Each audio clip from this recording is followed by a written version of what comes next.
Hi అండి, welcome back to our channel Revathi official. ఈరోజు మీకు చూపించాలనుకున్న రెసిపీ తాటి ముంజల పాయసం అండి. సో అది ఎలా ఉంటుంది ఏంటి అనేది మీరు ట్రై చేస్తేనే తెలుస్తుంది. సో నా ఛానల్ని ఎవరైనా ఫస్ట్ టైం చూస్తున్నట్టయితే సబ్స్క్రైబ్ చేయండి, అలాగే లైక్ చేయండి, ఫుల్ వీడియో చూసేసి షేర్ చేయండి, అలాగే కామెంట్ కూడా చేయడం మర్చిపోకండి. సో తాటి ముంజల పాయసం చాలా డిఫరెంట్గా ఉంది కదా పేరు వేయడం. సో కానీ చాలా బాగుంటుందండి, ట్రై చేయండి. పిల్లలు కూడా చాలా ఇష్టంగా తింటారు. సో నార్మల్గా అది తాటి ముంజలకి స్కిన్ తీసి తినడం కన్నా ఇలా పాలతో డ్రై ఫ్రూట్స్తో తింటే చాలా రుచిగా ఉంటుంది. సో ఇష్టం లేని వాళ్ళు కూడా చాలా ఇష్టంగా తింటారు.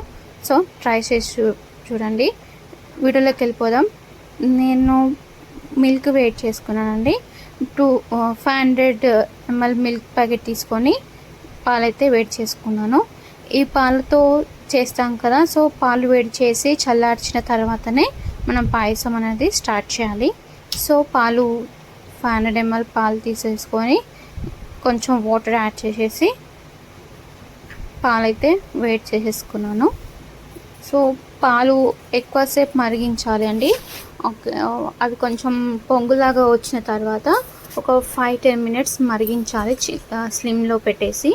అలా అయితే కొంచెం థిక్గా అవుతాయి కదా, సో కన్సిస్టెంట్లీ ఉంటే చాలా బాగుంటుంది. సో అలాగే ట్రై చేయండి. తర్వాత తాటి ముంజాలండి, చాలా కాస్ట్లీ ఉన్నాయండి. సో మీ రేట్ని బట్టి తీసుకోండి. సో తర్వాత అవి వాటర్లో వేసి కొంచెం ఉప్పు వేసి నానబెట్టిన తర్వాత డ్రై ఫ్రూట్స్ అయితే తీసుకున్నానండి. మీకు ఇష్టం అండి, మీ ఇష్టం వచ్చిన డ్రై ఫ్రూట్స్ తీసుకోవచ్చు. సో నేనైతే బాదం, కాజు, పిస్తా అయితే తీసుకున్నాను. సో పాలు అయితే మరిగిపోయాయి. సో స్టవ్ ఆఫ్ చేసి చల్లార్చడానికి పెట్టేసేయాలి. సో తర్వాత తాటి ముంజలు తీసుకొని వీటికి స్కిన్ అయితే తీయాలండి. స్కిన్ తీయడంలోనే చాలా ప్రాసెస్ అండి, చాలా టైం పడుతుంది. సో ఇవి స్కిన్ తీయగానే అది జస్ట్ 2 minutesలో పాయసం అయితే రెడీ అయిపోతుంది. సో ఇది తీయడం చాలా కష్టంగా ఉంటుంది. సో దీంట్లో నేను ఒక ట్రిక్ చూపించాను, సో అది కూడా చూసేసేయండి. ఇలా స్కిన్తో తీయడానికి చూడండి ఎంత టైం పట్టిందో. ఒక్కటి తీయడానికి ఇంత టైం పడితే అవన్నీ తీయడానికి ఇంకెంత టైం పట్టుండొచ్చు. సో అందుకోసం అని చెప్పేసి నేను ఒక ట్రిక్ చూపిస్తున్నాను. సో చూసేసేయండి. ఒక షార్ట్ ఇంత చాలా టైం పడుతుంది. సో దీనికోసం అని చెప్పేసి చూడండి ఎంత క్లీన్గా వచ్చిందో. సో స్పూన్తో తీస్తే కూడా సేమ్గా క్లీన్గా వస్తుంది. సో డ్యామేజ్ అనేది ఉండదు. సో చూడండి, నేను షార్ప్ స్పూన్ తీసుకున్నాను. అంటే కొంచెం నార్మల్గా కొంచెం షార్ప్గా ఉంటాయి కదా కొన్ని స్పూన్స్, అలా ఒకటి తీసుకున్నాను. తీసుకొని స్కిన్ అయితే రిమూవ్ చేస్తున్నాను. అసలు డ్యామేజ్ అనేది లేదండి, చాలా సాఫ్ట్గా క్లీన్గా అయితే వచ్చేసాయి. సో ఒకటే 15 minutes పడిందంటే అవన్నీ తీసేసానికి ఎంత టైం పట్టుండొచ్చు. సో అందుకోసం అని చెప్పేసి నేను ఈ స్పూన్తో తీసేసాగానే ఒక 5 minutesలో అయితే తాటి ముంజలు అయితే క్లీన్ అయిపోయాయి. చూడండి ఎంత ఈజీగా వెళ్ళిపోతుందో. సో ఆ విధంగా ట్రై చేయండి, అసలు డ్యామేజ్ అనేది లేదు. సో ఈ విధంగా ట్రై చేస్తే టైం సేవ్, అలాగే పాయసం కూడా తొందరగా అయిపోతుంది. సో ఫైనల్లీ అయితే తాటి ముంజలు అయితే స్కిన్ అయితే తీసేసాను. చూడండి ఎంత క్లీన్గా వచ్చాయో. సో ఇదే విధంగా తీసేసి ఇవి పీసెస్గా కట్ చేసేసుకోవాలండి. పీసెస్గా కట్ చేసుకోవాలి, చిన్న చిన్న పీసెస్గా కట్ చేసుకోవాలి. మీరు కావాలంటే గ్రైండ్ కూడా చేసుకోవచ్చు, బట్ గ్రైండ్ చేసుకుంటే అసలు పాయసం లాగా ఉండదు, జస్ట్ పాలల్లో ఏదో కలుపుకొని తాగినట్టే ఉంటుంది. సో అలా కాకుండా ఇలా నేను చూపించిన విధంగా చిన్న చిన్న పీసెస్గా కట్ చేసుకొని పాయసం చేసుకుంటే చాలా బాగుంటుందండి. పాలతో పాటు డ్రై ఫ్రూట్స్తో పాటు ఇది కూడా నోటికి తగిలితే చాలా రుచిగా, చాలా టేస్టీగా, చాలా బాగుంటుంది. సో ట్రై చేయండి. ఫైనల్ అయితే కటింగ్ కూడా అయిపోయింది. ఈ ప్రాసెస్ ఎక్కువ ఉంటుందండి, స్కిన్ తీయడం, కట్ చేయడం, ఇవే ఎక్కువ ప్రాసెసింగ్ ఉంటుంది. సో ఇలా ఇది ఒక పని అయిపోయిందంటే మిగతావన్నీ ఒక 2 minutesలో అయితే అయిపోతాయి. ఇవి కట్ చేసే లోపల పాలు అయితే చల్లారిపోతాయి. సో ఇవి కట్ చేసిన తర్వాత డ్రై ఫ్రూట్స్ కూడా చిన్న చిన్న పీసెస్గా కట్ చేసుకోవాలి. చూడండి ఎంత చిన్న పీసెస్గా కట్ అయ్యాయో. సో సేమ్ ఇదే విధంగా కట్ చేసేసుకోండి. ఇలా వాటర్ కూడా మిస్ చేయొద్దండి, వాటరే కదా టేస్టీగా ఉంటుంది వీటిది. సో వాటర్ కూడా మిస్ చేయకుండా ఒక గిన్నెలో పెట్టేసుకొని కట్ చేసుకుంటే చాలా నీట్గా కట్ అవుతాయి, అలాగే వాటర్ కూడా మిస్ అవ్వవు.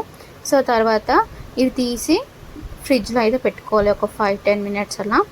అది కూల్ అయ్యే లోపల మనం డ్రై ఫ్రూట్స్ కట్ చేసుకుందాం. నేను బాదం నానబెట్టాను కదా, ఇవి కొంచెం ఒక 20 మినిట్స్ ముందు నానబెట్టుకుంటే బాదంకి స్కిన్ చాలా క్లీన్గా వెళ్ళిపోతుంది. సో నేను హాట్ వాటర్లో నానబెట్టాను ఒక వీడియో చేసే 20 మినిట్స్ ముందు,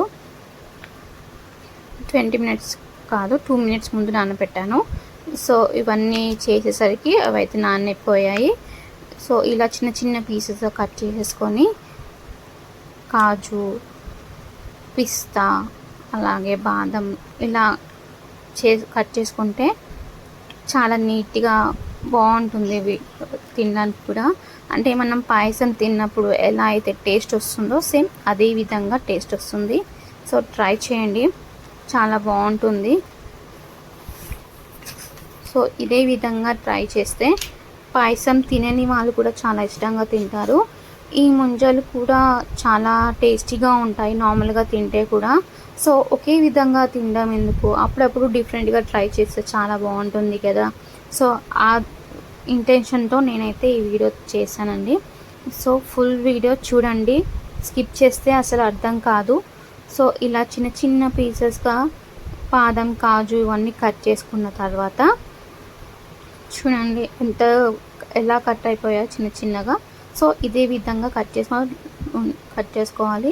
మీకు అమెజాన్లో చాపర్ దొరుకుతుంది, కావాల్సింటే అది కూడా యూజ్ చేసుకోవచ్చు. తర్వాత ఒక గిన్నె తీసుకొని పక్కన పెట్టేసుకున్నాక పాలు, చల్లార్చిన పాలు, తర్వాత షుగరు 1/3 కప్పు, సరే డ్రై ఫ్రూట్స్, మట్ట ముంజలు, పాలు వేసేసిన తర్వాత దీంట్లో నేను 500 ml యూజ్ చేశానండి. 500 ml తీసుకున్నాను కదా, అవే పాలు యూజ్ చేశాను, అలాగేం తీయలేదు. సో అదే కొలతతో యూజ్ చేశాను. పాయసం అనేది పాలు ఎక్కువగా ఉంటేనే కదా టేస్ట్ అనేది ఉంటుంది. సో అందుకోసమని నేను పాలు ఎక్కువనే తీసుకున్నాను. సో చక్కెర, అలాగే డ్రై ఫ్రూట్స్, అలాగే తాటి ముంజలు యాడ్ చేసేసుకొని బాగా చక్కెర కలిసిపోయేంత వరకు బాగా కలుపుకున్నానండి. సో ఏవైతే తాటి ముంజల వాటర్ ఉంటుందో అది మిక్స్ చేయకుండా అందులోనే యాడ్ చేసేస్తే చాలా బాగుంటుందండి. ఇందులో మీరు కావాల్సంటే ఈ సాబుదానా గింజలు కూడా యాడ్ చేసుకోవచ్చు అండి. ఉడకపెట్టి వాటర్ తీసేసి అవి గింజలు మాత్రమే యాడ్ చేసుకోవచ్చు అందులో. సో తర్వాత ఇలా చక్కెర కరిగేంత వరకు బాగా కలుపుకొని ఫ్రిడ్జ్లో పెట్టేసి ఒక 20-25 మినిట్స్ ఫ్రిడ్జ్లో పెట్టేసి సర్వ్ చేసుకుంటే చాలా బాగుంటుందండి. చూడండి ఇలాగే కలుపుతూ ఉండాలి, అప్పుడు చక్కెర కరిగిపోతుంది. సో ఫ్రిడ్జ్లో పెట్టేసి 20 మినిట్స్ తర్వాత తీసేసి ఒకసారి కలిపేసి సర్వ్ చేసుకుంటే కూల్గా చల్లగా చాలా బాగుంటుంది, టేస్టీగా చాలా బాగుంటుంది. సో ట్రై చేయండి, ఫ్యామిలీ మొత్తం ఎంజాయ్ చేయాలని కోరుకుంటున్నాను. సో థ్యాంక్స్ ఫర్ వాచింగ్ అండి. అలాగే ఈ డ్రింక్ని ట్రై చేసి హ్యాపీగా ఫీల్ అవుతారని అనుకుంటున్నాను. Thanks for watching.